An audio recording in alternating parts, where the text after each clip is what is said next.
Welcome to Wake Up with Joni, the podcast where spiritual awakening meets courageous truth-telling and conscious transformation. Today's guest is a living testament to what becomes possible when we refuse to let our past define our future. Deborah Yager is a master trainer of neuro-linguistic programming, a high-performance coach, and co-founder of Yager Training.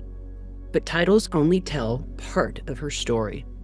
Through discovering NLP, finding mentors who believed in her before she believed in herself, and doing the deep inner work of dismantling shame, Deborah transformed her life in ways that many would call impossible. Her passion? Helping others to do the same and become unapologetic, liberated and free. So she's perfect for Wake Up with Joni. Deborah, thank you so much for being here. Thank you so much, Joni. Happy to be here. Yes, I can't wait to hear your whole story. I read all about your journey, and so I'm very excited to have this conversation. Most people who become healers usually have quite a story. So just dive in where you want to begin. Yeah, thank you so much for sharing that. I got goosebumps all over because I look at it as initiation. And I feel like even if you're not a healer, you also have a story. And I feel like right now, humanity is going through a global initiation as well. And mine started back in 2011. I was what you would call having a rock bottom in all area of life. So by the way, if you're having rock bottom in one area of life, great, because there's awesomeness in that. And I know it doesn't feel like that at the time. And when you're having a full rock bottom, spiritually bankrupt, that's when you're having a soul activation rock bottom. And so mine was, I felt completely out of line with my career. And maybe some of your listeners may be feeling this way. Every single day that I woke up, I had to put on a mask to be able to survive what I was putting myself through. And I felt like my soul was flying out of my body. I also had this identity. NLP, like you said, I'm a master trainer of NLP. It's the modality and the process of the power of the spoken word. And so I didn't realize it. I was great at manifesting because I was casting negativity spells into reality. I would say to myself, I'm a loser magnet. And I didn't understand why. I kept attracting bums and I would move from town to state, trying to get away from that pattern and not realizing that first and foremost, I was telling the story and casting it into reality. And I only was attracting what I thought I deserved deep down inside. I also believed I was an addict and I was really good at playing that role as well, whether it be food, drugs, sex, alcohol, attention in all the wrong places. It always felt like I had this bottomless pit inside that I couldn't fill. And to be honest with you, and to be radically honest, I was a sex worker and I was a stripper. And I started hustling guys when I was 16 years old because deep down inside, I didn't think that I was worthy or smart enough or good enough to do anything else. And so I remember hitting rock bottom one of those times because there's so many different times, right? And those of you that are on this journey of adversity, there's a lot of moments in your life where it's nudging you in that direction. One of the nudges is that I got arrested, not the first time. This time was different though, because I got put into the general population in Las Vegas and got the orange jumpsuit. And I was put in a cell with all these other women and talking to them and hearing about their stories. Some of them had murdered somebody and they were waiting to be placed somewhere else. Some of them had accidentally hurt somebody. And I realized if I didn't change something, that could be my fate, and or even worse, 6 feet under. And so I started to ask for help. And I'm sure you've heard this before and everybody's listening, that whenever you're ready, your soul's ready, the teacher appears. So very shortly after that, two souls came into my life that were different than anybody had ever met before. And they told me about this course. And to be honest with you, when you're on the hamster wheel of hell, I was skeptical because they're telling me, oh, by the way, you can have whatever you want. I see you. I believe in you. You're capable. And I'm like, whatever. You guys are crazy. And my soul was saying, trust them. And so I did. And I showed up for that course and then kept going all the way through. And a year later, I met my husband in training. So it's a bit of a love story. And so that just goes to show you that when you take that inspired action and you do the work internally, it not only shifts the stuff that's going on inside and you start to develop self-worth and confidence. And because of that internal alchemy, magically, your external reality starts to change. And so I got the guy, I manifested him. right? And so that's how we started our journey in this work. And we've been doing it since 2000. We met in 13, and then we started our business 14, 15. Wow. Amazing story. You're unapologetic. That's part of your mission, is to help people become that. You are embodying that unapologetically. This is my story. This is where I came from. There are so many people out there that come from trauma, that come from homes where they weren't valued, perhaps, or something happened to them. And they take a road, they take a turn. And the fact that you knew so vibrationally as a being, you're in there going, this is not, you're not saying these words at the time, but this is not alignment with who I am. So you're going to work wearing the mask. And to have the awakening, to have the epiphany, to have the intervention, however that happened, and then to be willing, you don't know what's on the other side, to trust that there's something other than what we're doing in this moment. I know it's not aligned. I know it's not who I am. I don't know how to get to where I want to go, but I'm going to trust the process. Right. Yeah. So the law of attraction, the law of reflection, you're saying I was attracting all these bums and it was who I thought I deserved. There are so many women out there with your exact story without maybe the exact detail.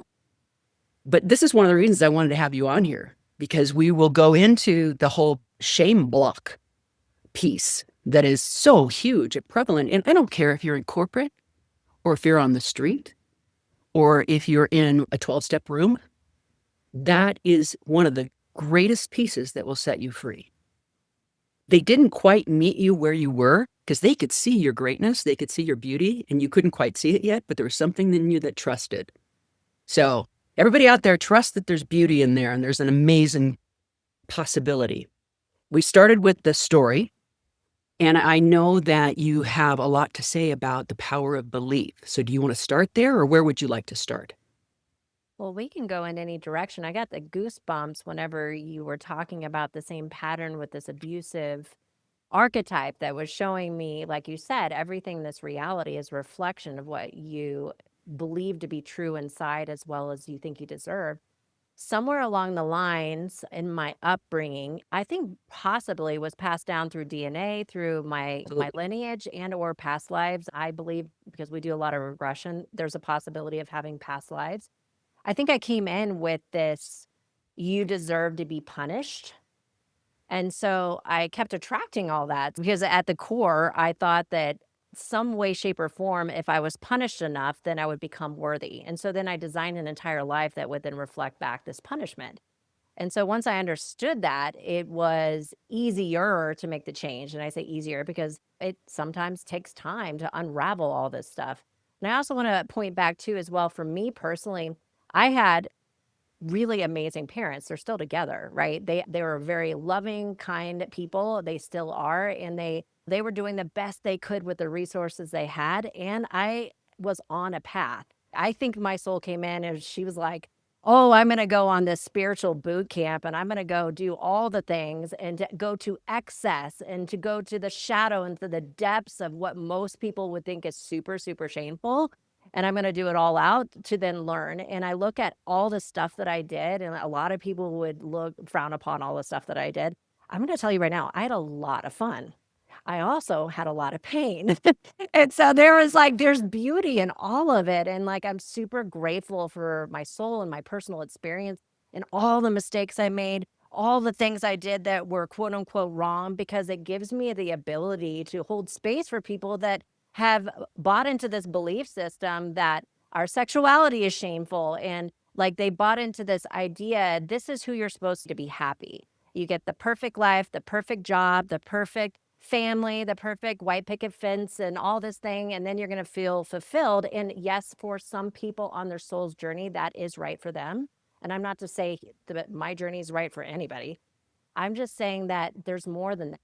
And so being able to hold space and showing the construct or the contrast of the darkness that is inside of all of us, where we like to admit it or not, is one of my gifts. And I'm super grateful for that. And the programming, where did that bum construct come from? Well, my favorite movie was Pretty Woman. Yes. I just watched it the other day, and instead of loser magnet, she said bum magnet. Then I'm like, holy, excuse my language. I created that. Right. Mhm. And so, yeah. And there's nothing wrong with sex work either. I mean, I know people that do it in a beautiful way. I was coming from, I believe that my intrinsic value was only in my body and what I could do with that. And so there was instead, because I didn't believe I was smart, like I thought I was learning disability. I had a learning disability and I couldn't communicate. I had all these stories that were keeping me stuck in that prison of my own making. When in fact, I am very intelligent and all the things. I just didn't realize it until somebody could see what I couldn't see. Yes, so many nuggets in what you just said. One of the things is women use their bodies and their sexuality as currency all the time. And we are born into a society, we're marketed to death. And depending on the decade, whether it was Twiggy or Marilyn Monroe, what the standard of beauty is being told to us and all the things. So for people to realize, to women to realize, and this is tied into what you said about the white picket fence, there is nothing outside of ourselves that is going to make us feel worthy. There is nothing we need to do or be anymore to be worthy to be on planet Earth and to be loved and to love. That's a beautiful entree to be able to say that out loud, because there are women out there who've spent decades and decades and decades thinking that they weren't enough. That my thing was, if I just lost 10 pounds, or if I just lost, at one point it was 100 pounds, if I just lost the weight, then the red carpet would roll out and all of life would be given to me. And guess what? I lost it. It didn't happen. So I am 41 years sober. So I've walked your same walk, just it looked a little different. And I'm so grateful, as you are, one, to be able to have this conversation, to be on the other side of, to be who I am. Because without it, I wouldn't be. Like you said, I can empathize with anyone. Do you remember Scott Redmond? Do you? No. Okay. He used to say, I judge no man. And it was kind of in joking. But the truth is, I judge no man because I can stop judging me. And then, of course, I'll judge me in about 10 minutes. And then I'll stop. So we are works in progress out there. Yes, we are. Yes. And I love the ancestral piece that you mentioned, because sometimes that self-punishing thing that you did wasn't even yours. Mm-hmm. And so there's an EMDR therapist that once had me go back through all the maternal lines and to see the patterns. And it was profound. It was dumbfounding. Have you ever done that? Yes, I got chills all over my body, because you can start looking at, of course, the women and men dynamic. And I'm not to put down men, like calling out men or anything like that, divine masculine and feminine. I think it's all in balance. And I think that women, as women, we've also hurt ourselves equally to each other as much as men have as well. And I think we've been out of balance for thousands of years, thousands of years. And in order to get power, the way that we would do that is through marriage. And so we'd be whispering in men's ears and using sex, like you said, as currency, sex work. And that was the only position for many, many years of power. And like we've also had the repression in our culture around sexuality as well, and divine union between man and man, or man and woman, or yourself, is also part of our process is becoming whole and complete and doing this deep level of shadow work. And so, yes, I've done the whole lineage of looking at all the trauma that was passed down and the stories that have been passed down around men and women and relating of what is supposed to be your role, and reworking that dynamic in accordance of what works for us in our relationship now and our divine sexuality in business too, because we work together, right? We're not only lovers, man and wife, partners, best friends, but we're also business partners. And so figuring out that relationship dynamic and polarity is a fascinating thing. And it's always Yeah. changing. Yes. Well, and let's move into, you said divine sexuality. Mm-hmm. We come to planet Earth to enjoy all these things, whether it's food or a sunrise or sex or orgasm or all the yummy possibilities. But in my opinion, and I know I want your opinion because you're the guest, in my opinion, if we are aligned within our own divinity, and we can get rid of this shame piece, so we're going to move into that. we can get rid of the shame piece, but be in alignment with our own values and divinity around sex, then, more power to you. Yeah, so in my personal opinion, we come from women specifically, come from an ancient lineage of high level sex priestesses. If you start researching down the Sumerian texts, you'll find a goddess named Inanna in Ishtar, and she was called the holy harlot. If you look at the word harlot and whore, it actually is womb. And the priestess, prostitute, is the same thing as temple priestess. And so we have been switched, and then the word C word is also connected to cuneiform, which Mm, is ancient wisdom. So mm, we have this ancient wisdom that is inside of us and our being and this sexuality. And if you think about it, our womb and the umbilical cord that then creates all of humanity. We're all connected through that bloodline, right? Through the umbilical cord of divine sexuality. The womb is the portal to then bring in spirit into the physical form. So what higher level value do you have as a woman? It's just that over a period of time, we've forgotten. We've mhm, forgotten who we are, and it's gotten out of balance. And sex has been something that's been taboo and shamed, and there's guilt around it, and there's relationship dynamics, and there's been rape, and all the different things that has been passed down epigenetically through our DNA, mhm, which has changed the readout of our DNA and how we relate to each other through oral story, but then also modeling and then epigenetics. And so the good news is that once we understand that of our intrinsic value as this beautiful co-creator in this reality as a divine feminine priestess, then sex becomes fun. It becomes from a place of celebration. And it comes from a place of spirituality versus with my husband and I, even when I left sex work, there for a while, I didn't want to have sex with him all because I just thought that he was trying to use me for my body. And then because we were in a relationship, I felt obligated, which totally takes off the sex drive at all. And so it's just all this conditioning and layers of letting go of different things. And to be honest with you, we're still working through layers. I think that sexuality is probably one of the biggest things we're here to transcend in this lifetime is becoming in mhm, right relationship with our divine sexuality, as well as what they call in the mystery schools the marriage chamber, the chamber of mm, marriage, which you're uniting yourself into the Godhead or source intelligence. mhm. So you've got masculine and feminine, which each have masculine and feminine, and then you're uniting within yourself your own masculine and feminine. Exactly. Okay. Okay. This is so much more than I was expecting, and it's right in the wheelhouse of Wake Up with Joni. So thank you for being you. So I've never spoken to anyone who is an NLP expert who also has the spirituality piece. So it is very exciting for me.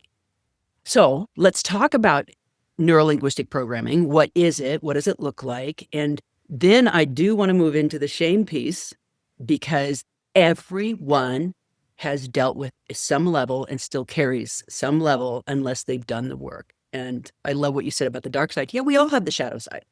Oh, So yeah. what is it? And then if you could speak a little bit how it can be used to set ourselves free. Yes. So neurolinguistic programming to me, and by the way, we teach traditional NLP, but we imbue it with ancient wisdom. And so Mhm, it's very esoteric the way that we teach it. And in a nutshell, I believe that if we were going to a mystery school in ancient times and or today, we would be taught since birth the power of the spoken word. We are not taught in school how to effectively communicate with high vibrational language to create a reality. Instead, we are programmed what I quote unquote call slave language, which slave language sounds like I have to, I need to, I must, I can't, I won't, I should, right? Not that you can't use that language. And if you are using that on a daily basis, it's presupposing that you don't have a choice. And so I look at NLP as conscious, empowered language. And it's not only for how do you communicate with others and say it outside yourself to create reality with the frequency and vibration that creates this universe that we're in. And at the same time, how do you speak to yourself? So I used to have a very strong inner critic. I used to call it the itty bitty shitty committee, but now it's been elevated to an inspiring coach. And that individual inside, many actually, because I had lots of fragmentations of parts inside of myself that were fighting inside. it would tear me apart. And so I didn't realize all those voices, first of all, becoming aware of it. And then I didn't realize that they actually were trying to help me. It's just that they didn't have the right program. If you had a beautiful Arabian horse and the horse was kicking and biting and bucking and all the different things, is it the horse's fault? Probably not. It's the trainer. And it's not even the trainer's fault, because the trainer's coming from a lineage of trainers that have been trained in a negative way, and it's not their fault either. Everybody's doing the best we can with the resources we have. And so what NLP to me is the body of knowledge of taking our power back, how to utilize language internally and externally to create massive transformation, growth, and elevate other people to your best self. And then how to distill these patterns that are no longer working for ourselves. Just like you said before, I would say 100% of people's beliefs, unless they've done deep work, transformational belief change work, medicine journey, whatever it is for them to have that transformation, are a product of other people's beliefs. And going back to the shame paradigm, if you think about it, one way to control a society is by guilt and shame. Mhm. Shame is something that is actually done to you. Think about it. When you're a baby, you never felt shame until somebody pointed out something you should be shameful about. And so what the pattern for me was, is that I had this self-devaluation conflict going on, and it spun between guilt and shame all the time. Guilt is that you feel guilty for an action that's quote unquote what you perceive to be bad. Shame is I did something, therefore I'm broken. And so those frequency and vibration keeps you very, very stuck. And the paradoxical, a lot of people hold on to this stuff thinking that they're not going to make more mistakes that cause it in the first place. You'll attract more of those situations until you grow and learn from it. The paradox is that by learning from the situation, the shame and guilt can be released, and then the pattern changes. Because you say, Mm, I see that red flag, I'm not going to do that again. But if you're holding on to the negative emotion, you will not be able to see the pattern. You'll fall right back into it. yes. Are you familiar? Excuse me. Are you familiar with David Hawkins' work? Yes. Yeah. So we reference that all the time here because shame is on the bottom. The only thing lower vibrationally is death. I don't think we can eradicate shame completely, but we can have shame and not have the shame have us. Mm-hmm. So how would you work with somebody? How does neuro-linguistic programming work, and how would it work to, like you said, notice the patterns, but maybe more? Yeah, so I think shame to me personally is not an intrinsic emotion that we perhaps need to hold on to. I think it's something that happens, but I think that we have choice to let it go. Mm, And what I mean by that is, okay, so one of the modalities we have within NLP is the timeline work. And so I believe that the way that the reality works, at least for me, and by the way, when I say belief system, I'm fully aware that I may be wrong. This is just a frame of reference of how I look at reality as of right now that seems to be working really well. So when I What? Pause right there. I love that because it's if I encounter a lot of really beautiful humans that are out there doing beautiful work, and they're doing it through their framework. Just as you said, there is no right or wrong. This is what's working for me. Okay, continue. Yeah. Well, because that's again, that goes back to the shame. Mine is better than yours and yours is wrong. In my opinion, from my perspective, the soul has its own reasons for what it's doing. And so, for an example, if I looked at somebody on the street and I'm like, why don't they just get a job? And why don't they let go of their shame and their trauma, whatever it is? If I'm sitting there judging, like you say, I have three fingers pointed back at myself because there's stuff for me to learn because I'm getting activated by that. What if their soul is here to be in that situation to teach people that they love or the environment to have more compassion and love? What if they're here to be that witness for other people to grow and transform? Or what if their soul just wants to suffer in this lifetime? Or if that's the purpose in general? So, who are we to say what's right or wrong? And so, when you get into the paradigm, there is no right or wrong, there just is, that helps us release the shame. And I think, from my perspective, that our souls come down here to have adversity. I think we come in with a couple of gifts that we're here to it's automatic, right? And then the other thing is that we're here to develop certain things, which is like the metaphor of the pearl. We have a little sand in there, that irritation, which is all the adversity and mistakes that we make. If you Mhm. look at the scripture in Hebrew, sin, the word of it actually means separation. It also means missing the mark. And so, from my perspective, I'm a sinner because I've been sinning over and over again and getting the learning and the wisdom from it to then become a better version of myself to then serve at a deeper level. And so, what if missing the mark over and over again, let's say doing things that we used to think were shameful about, then gives us lessons and wisdom that then we can become more whole and perfect. So a lot of shame paradigm is connected with perfectionism. Like, I need to be perfect before I can do this thing. What if the road to perfection, which the root of the word teleosis, it means spiritual wholeness and maturity.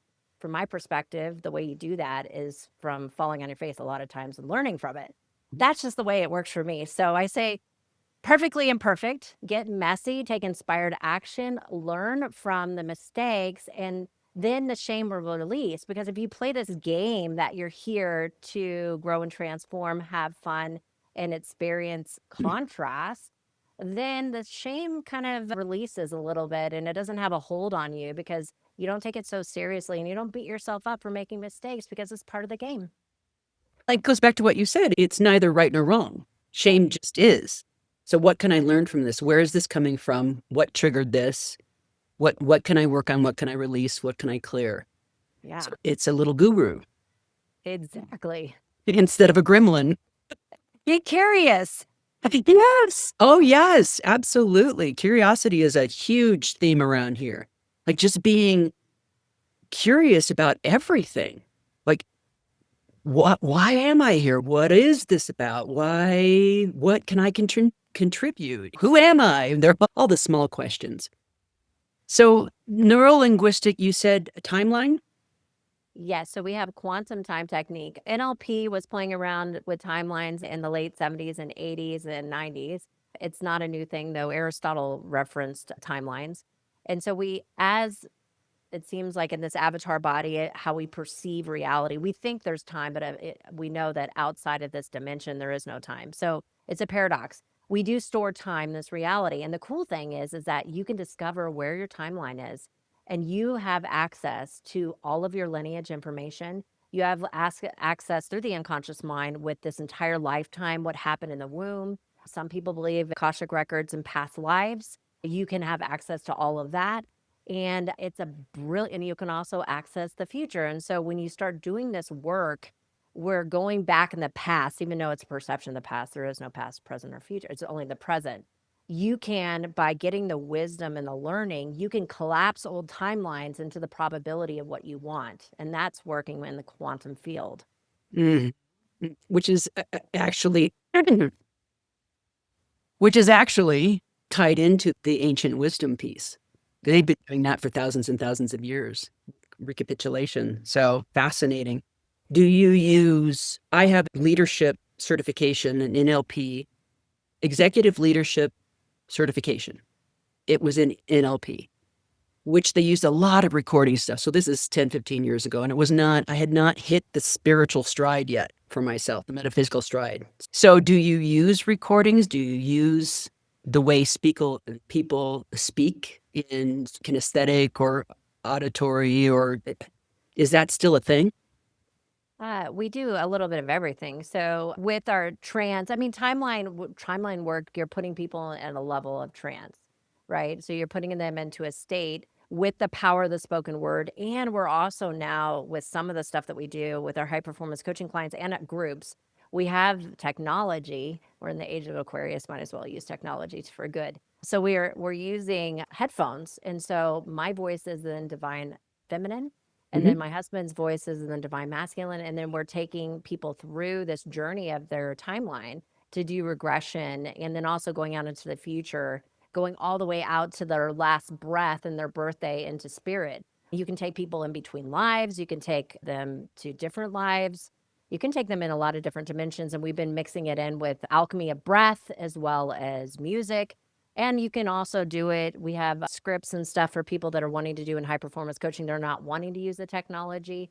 So you can do it on a fly, like a conversation linguistically without doing a full induction, just with the power of language. And so you can do it informally or do it with the technology. It's just however you like to do it is right for you. Wow, this is kind of like NLP on crack. On steroids, yeah. Yeah. I It's never like did so crack. big. Yeah. Go I big or did. go home. You're an overachiever. I did all the things. I'm like, oh yeah, it's white. Let's do it. Even if it's black, Oh I'll do it too. Yeah. oh my gosh. Yes. Yeah. That's great. So it sound what if I don't even know what to ask you, to be honest with you then, because there are so many layers to what you do. So just what's another layer that you want to talk about? What's another modality or tool? I would love to talk about, for me right now, what's really pressing on my mind is that a lot of the things that are showing up, it may not be from this lifetime. And some of it will, like a lot of it, it's a combination, right?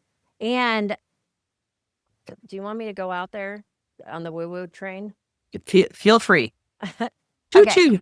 So I believe in ancient civilizations. There's a lot of studies and science now that backs that we had a time called the Younger Dryas, and which was a time on this earth 12,000 to 10,000 years ago, that there was a lot of turbulence in every ancient tradition around the world, whether it be the Maya or the Inca in Peru and or Egypt around the world. They all talk about the same story, is that we had massive catastrophe. It's in the Bible, right? I believe that there was an ancient civilization before that. I believe that there's a possibility, and it was even in conversations recorded with Plato, and I forgot the other person he was having a conversation with, talking about a time of Atlantis. And so, why I'm bringing this up is that I am really excited about helping people realize and remember who they are, right? Mhm. And I think the people that are here right now have a mission. And some of you may already know this, like you know that you have this gift, and you know that you're on this path of transformation and raising the vibration of humanity. But I believe the people that have incarnated now could be the same people that perhaps 12,000 years ago, when everything could have gone haywire. We're here to redo it. We're here to Mm. redo it. And I've had really fascinating experiences taking people in regression and having and or ancestral memories coming through, that we're here to make amazing divine masculine and feminine balanced decision now of raising the vibration and allowing all of us to see that we're brothers and sisters. We all bleed red, that we come from the same womb lineage, and we all come from the same thing, and that we're cut from the same cloth and come together in collaboration and love, and to not be plugged into the fear, because the fear is the trap, and we have choice to look at everything that's happening to us is for us, or happening to us to then victimize us. And I truly believe that this is the spiritual transformation that we all seek. Yeah, so that's really important to me right now, is like Yeah. helping people realize that everything, it has been predicted, right? The age of Aquarius, as well as the Mayan calendar, they predicted a time on earth where the balance would come back, where we'd be fully actualized in our masculine and feminine within ourselves as well, because that's only a reflection. External is only a reflection of what's inside. Yeah. So as you're doing that with each individual, you are actually pushing forward that Yeah. possibility. Yeah. So I think raising the vibration, awakening, raising the vibration, absolutely. But then learning how to regulate and stabilize. Mhm. And then doing it from, and this is just pulling for little pieces of our conversation already, but doing it in a way that is without shame. And Yes. people are having their thoughts and their beliefs and their experiences and everything. And honestly, it is what it is. I'm not sitting here going, why are they thinking that? Why are they doing that? I'm thinking, wow, this is all part of this process, man. So I'm Exactly. holding steady, right? Open palms and having conversations with people like you who are here to facilitate, right? To facilitate. I mean, Atlantis, Lemuria. I just love the play and all of it, but it doesn't even matter. It's like who you are and who the person you're working with gets to be. And then they affect the next person and so on and so forth. So we're doing the work. And Yes. out there, just take care of your island, man. Just be impeccable with how you're living your life. And that'll be your contribution. A lot of people ask that. How do I help? How do I help the collective? Take care of your island. Yes. And the islands within. So the ancient Hawaiian tradition talks about we as a soul in this we're having this multidimensional experience in this physical avatar body, and we have islands within. And so the islands outside of ourselves, which is the projection of this reality, is going to be reflecting back the integration of ourselves. And yes, if Atlantis and Lemuria didn't exist, I get it. I like the story of it. I think it's really amazing. And I don't know if it existed, right? I just like the idea that we are here for this greatness of remembrance, and that what we've been told about humanity is we're so much more than we think we are. Like, that's my biggest thing, is like, we are so much more than what we think we are or what we've been told. And like you said, sitting in the place with hands up and receiving and sending love to everybody, no matter what their perspective is. Like, my perspective can be completely unique and different than everybody else's. Some people can believe certain things that I've said, but they can take the best and leave the rest. And there is no shame. There's no fear in that. And coming from a place of neutrality and love. And instead of what we see right now is a lot of polarity, which is also happening for us as well as not to us. And then not thinking that being in the neutral perspective is better than anybody else. So there's like paradox. I just like to say that everything in this reality is a paradox, right? It is and it isn't at the same time, and both can be right according to the observer. Yes. And the minute you think you've screwed yourself. Exactly. Because you realize the more you think you know nothing. Yes. No, nothing. We have covered a lot. I really appreciate that. What would you like to say that we have not talked about that you think would help people live their most powerful lives? I would say whatever you've been putting on the back burner because you feel like you're not qualified, not good enough, not smart enough, not worthy enough, whatever the enough is, you are enough now. Because you have a body, that means that you're worthy of this beautiful planet. You are a multidimensional being having this galactic experience, and you are so special. You are worthy of everything your heart desires. And it's okay to be perfectly imperfect because that's what makes you unique. You are a unique fractal pattern of the God, whatever that is for you, spirit, universe. You are creation. And go out and take messy action. Messy action is the best. I build my brand on imperfectness. If you ever come to one of our trainings or do anything with us, you'll realize that our slides are probably going to have misspellings. I will slur my words and probably stumble over them quite often. It's just part of the game. Like, we are humble humans that are having this physical experience, and it's okay to make mistakes. And as soon as you realize not taking it so seriously and having fun and playing the game, as it's so much fun to figure out nuances of who you are through these imperfections, then I feel like your life will transform in so many different ways. And that's what it has for me, is that I've leaned into that. Beautiful. Yeah, I had a friend that used to say the way to enlightenment is to lighten up. Yeah. No, everything has to be intense. What are you talking about? It's fun too. It's like having both. Yeah, yes. Okay, great. So please tell us, do you have any offerings coming up? Do you coach individually? How can people find you? So we have a beautiful course called NLP Made Simple, and it's a place where people can start right away online, learning the power of the spoken word to create the reality, and then looking at some of the nuances, the patterns that may be preventing you from living your best life and working through that stuff. We also have yagertraining.com where you can find all of our retreats. We have many different types of retreats, whether it be here in Utah, where we're doing adventure, play, biohacking, and transformation, or destination retreats like Tulum, Lake Atitlan in Guatemala, and Egypt now is one of our new offerings. So, yeah, it's choose your own adventure. Well, and I just realized that we haven't talked about Brandon and the love story. So, 3 sentences, go. He's my king. I love him. He's my Osiris, the Egyptian pantheon. He's my other half. I would not be here today if he didn't create a safe container for me to blossom and to find myself. And so Yeah. I'm eternally grateful for him and my twin flame. Yeah. And Well, just know that relationships also take sometimes effort. It's been a process. Relationships are messy. They are the greatest university. But without you Exactly. being in your feminine divine and your queen, he could not be in his king. So clearly Exactly. there's a great reciprocity going on. Mhm. So yeah, shout out to Brandon. Deborah, thank you so much for your courage, your honesty, and being living proof that no past is too dark to be transformed into light. Your story reminds us that the identity is not fixed, it's chosen. And when we choose the language we use about ourselves, we change the trajectory of our lives. To everyone listening, if something in this conversation stirred you, if you saw yourself in Deborah's story, or if you felt the quiet whisper that says, there is more available to me, trust that. Transformation is not reserved for the lucky.